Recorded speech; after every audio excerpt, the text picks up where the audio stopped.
Bienvenue sur Africa 24 dans cette nouvelle édition de l'Africa Tonight. Voici les titres de l'actualité. Bras de fer post-électoral en Guinée-Bissau. 2 présidents ont été investis en l'espace de 2 jours, alors qu'aucune entente sur la validité des résultats de l'élection présidentielle du 29 décembre 2019 n'a été trouvée entre la Commission nationale électorale et la Cour suprême. Report de 2 semaines du double scrutin du 1er mars en Guinée. L'annonce a été faite ce vendredi 28 février par le président Alpha Condé, alors que l'Union africaine et la CEDEAO ont annoncé quelques heures plus tôt leur retrait de ce processus électoral. Et la première réunion annuelle de la Facilité africaine de soutien juridique s'est tenue les 26 et 27 février à Abidjan, en Côte d'Ivoire. Une rencontre qui entre dans le cadre de la demande formulée par les États membres un an plus tôt en vue de fournir des conseils juridiques aux gouvernements africains. Les contentieux post-électoraux se poursuivent en Guinée-Bissau. 2 présidents de la République ont été investis en l'espace de 2 jours. Il s'agit de Umaro Sissoco Embalo, candidat donné vainqueur par la Commission nationale électorale, et du président de l'Assemblée nationale, Cipriano Kassama. Ces nouvelles tensions font craindre des débordements post-électoraux. Amanedj. Investi président suite au scrutin du 29 décembre, et ce, malgré le contentieux électoral en cours, Umaro Sissoco Embalo doit désormais faire face à la désignation d'un président intérimaire par l'Assemblée nationale qui affirme avoir constaté la vacance du pouvoir et procédé à l'investiture de son président comme le prévoit la Constitution. Le président sortant José Mario Vaz ayant quitté ses fonctions, le président de l'Assemblée Cipriano Kassama a été investi, annonçant assurer l'intérim jusqu'au règlement du contentieux électoral par la Cour suprême. Qui organise les élections?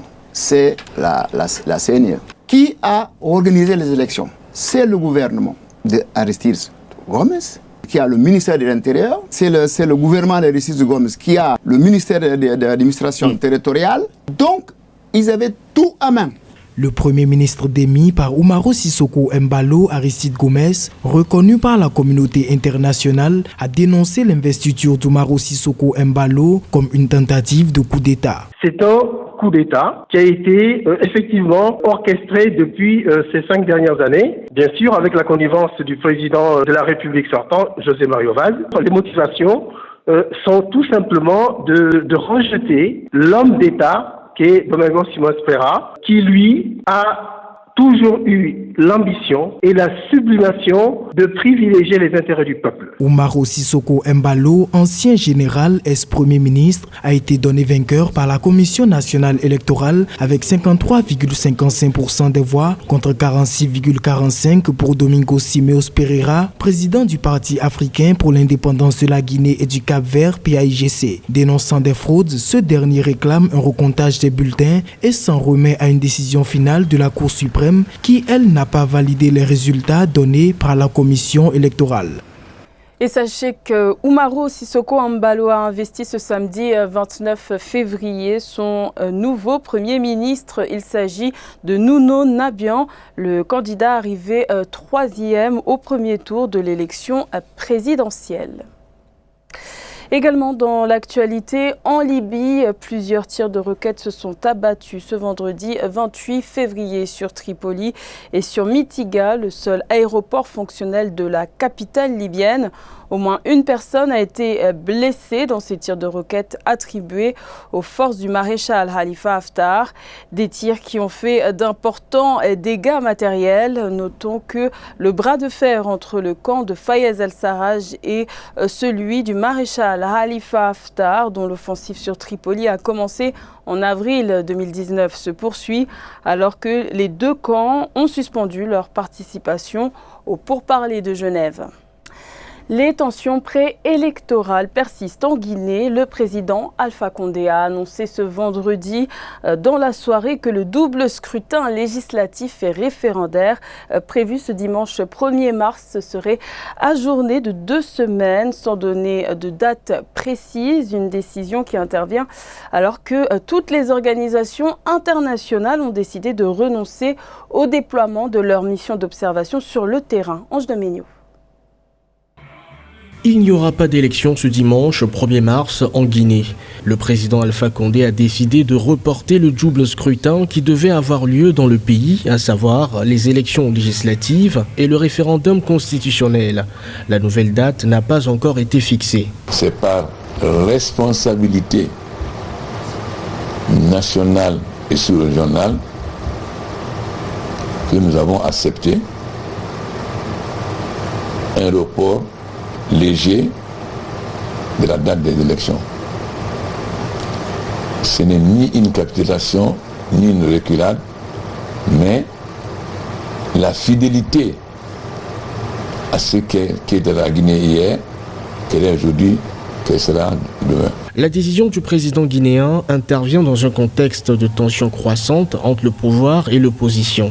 Les principaux partis de l'opposition avaient appelé au boycott du double scrutin. La communauté internationale a pour sa part pris ses distances avec le processus électoral en cours. Je pense que le président n'est plus le maître de la situation parce que ça fait 3 fois qu'il convoque à travers un décret le corps électoral, qu'il fixe une date, mais au moment venu, il est obligé de reporter l'élection. Il ne s'entend pas avec les différents acteurs politiques dans le pays. Donc le seul recours, c'est la CEDEAO, notamment avec le principe de subsidiarité. Le Front national de défense de la Constitution FNDC dit ne pas être satisfait du report des élections. Ses partis membres sont toujours maintenus hors du jeu électoral. Pour le pouvoir, il s'agit maintenant de convaincre les partenaires internationaux pour l'adoption d'un fichier consensuel.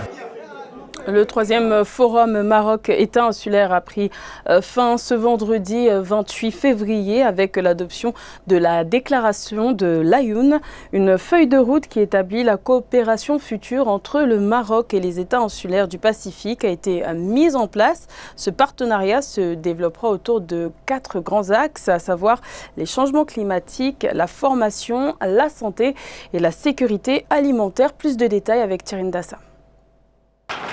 C'est sur la signature de plusieurs accords bilatéraux que s'est clôturé le 3e forum Maroc-État insulaire du Pacifique à l'Ayoun, dans le sud du royaume. Ces accords de coopération ont été paraphés sous le signe de la consolidation des liens diplomatiques, de la mise en œuvre des engagements dans ce sens, de l'unification des voies et de la promotion de la prospérité. Nasser Bourita, le chef de la diplomatie du royaume chérifien, a souligné l'importance d'une coopération active entre les États du Sud, et ce à travers le monde. La vision de Sa Majesté Mohamed VI est que la solidarité est un concept global pour la diplomatie marocaine. Quand nous pouvons offrir, nous le faisons. Nous le faisons pour les pays arabes, nous le faisons en Afrique, nous le faisons pour les Caraïbes et pour le Pacifique aussi. Ce forum a été révélateur parce que nous avons pu identifier les secteurs propices à une coopération commune. Pour la plupart de ces accords, signés notamment avec le royaume de Tonga, la Papouasie-Nouvelle-Guinée, l'État de Nauru, les îles Salomon et l'État de Vanuatu, il s'agit d'une feuille de route programme de coopération 2020-2022 engageant le Maroc et ses États du Pacifique à renforcer le dialogue politique et à promouvoir la coopération dans les domaines de la diplomatie, la coopération technique dans des secteurs clés tels que la formation professionnelle, la santé, l'agriculture, les énergies renouvelables et le tourisme. Nous sommes prêts à humblement partager nos connaissances, partager nos succès et permettre à ces pays d'éviter aussi nos échecs. Et je pense que c'est cela la coopération Sud-Sud. Ce n'est pas seulement un slogan pour le Maroc, c'est une réalité. Le 3e forum Maroc-État insulaire du Pacifique a pris fin le 28 février par l'adoption de la déclaration de l'Ayoun qui établit une feuille de route de la coopération future entre le Maroc et les États insulaires et fixe un calendrier des réunions entre les États membres de ce groupement au cours des prochaines années. Dans le reste de l'actualité, en République démocratique du Congo, les autorités ont annoncé l'ouverture d'une enquête pour élucider les circonstances de la mort du général Delphin Kaimbi, décédé ce vendredi 28 février. Ce dernier a occupé la fonction de chef d'état-major adjoint des FARDC en charge des renseignements militaires pendant 6 ans. Il était compté parmi les proches de l'ancien président Joseph Kabila. Rappelons qu'il avait été suspendu de ses fonctions et empêché de voyager il y a quelques jours. Il avait été récemment entendu par le Conseil national de sécurité. Le premier forum de haut niveau des membres de la Facilité africaine de soutien juridique s'est tenu les 26 et 27 février à Abidjan, Côte d'Ivoire. Ce rendez-vous était placé sous le thème 10 ans de la LSF, promotion des investissements et optimisation des ressources pour le développement de ces États membres. Le but, fournir des conseils juridiques aux États membres. Les explications dans ce reportage de notre correspondant Olivier Conan. Vers une meilleure préservation des intérêts des États africains dans les négociations de projets d'infrastructure grâce au conseil de l'ALSF, African Legal Support Facility, Facilité africaine de soutien juridique aux États. Depuis sa création en 2010, l'ALSF a conseillé les États pour des projets totalisant des investissements compris entre 50 et 60 milliards de dollars. L'ALSF a été impliquée dans des projets de production d'énergie d'une capacité de 4000 MW pouvant permettre à 70 millions de personnes d'avoir accès à l'électricité. L'un des secteurs dans lequel nous avons le plus réussi, c'est celui de l'énergie. Quand il y a un investisseur intéressé, si les négociations prennent trop de temps, les investisseurs abandonnent parce qu'ils mobilisent des fonds d'origine privée.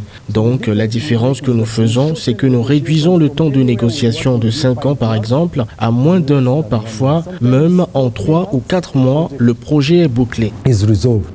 L'ALSF met un accent particulier sur le renforcement de l'expertise des compétences nationales et la production de matériel de référence, notamment en matière de législation sur le code minier et pétrolier des États africains. La négociation des contrats complexes nécessite une certaine expertise et il faut dire qu'au niveau des États africains, on ne trouve pas partout cette expertise. Donc l'ALSF, à travers des consultants internationaux, aide les États africains à négocier ces contrats.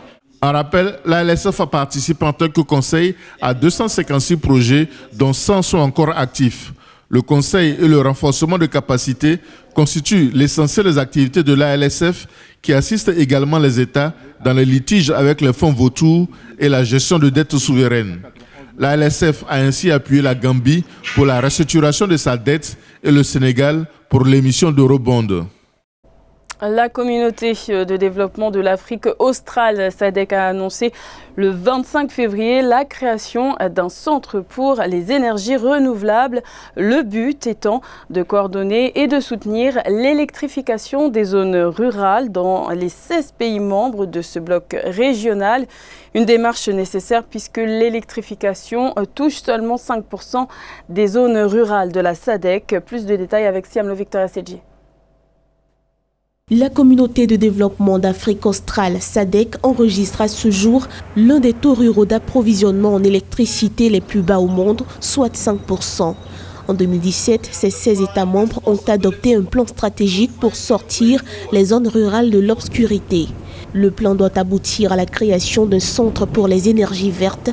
Le projet a récemment réuni à Dar es Salaam en Tanzanie le sous-comité de l'énergie de la SADC. Ce sont deux énergies ou sources d'énergie qui se valent complètement, surtout lorsque nous nous penchons du côté du domaine des énergies renouvelables. D'un autre côté, nous avons affaire quand même à une question qui touche le progrès en matière de protection de l'environnement. À travers ce centre, la SADC espère développer les nouvelles technologies en matière d'énergie et des solutions pratiques ainsi que le marché de l'offre. La région australe est en pleine croissance démographique et certains de ces pays font face à des défis énergétiques. Cette approche va faire appel à la mise à disposition des financements et ce type de financement où on a besoin de mutualiser les efforts nécessite qu'il y ait mise à disposition des fonds en temps et en heure par les parties prenantes. Est-ce que ça peut être le cas? Ça me semble pas être évident dans la mesure où il y en aura qui pourront toujours avoir un pas en arrière. Des pays comme l'Afrique du Sud, le Zimbabwe ou la Namibie traversent depuis ces 2 dernières années une crise énergétique sans précédent qui paralyse l'activité socio-économique. Une crise due à une sécheresse grave notamment. Ces pays sont toujours en quête de solutions de sortie de crise. C'était le journal de la rédaction. Merci de l'avoir suivi. L'information continue sur Africa 24.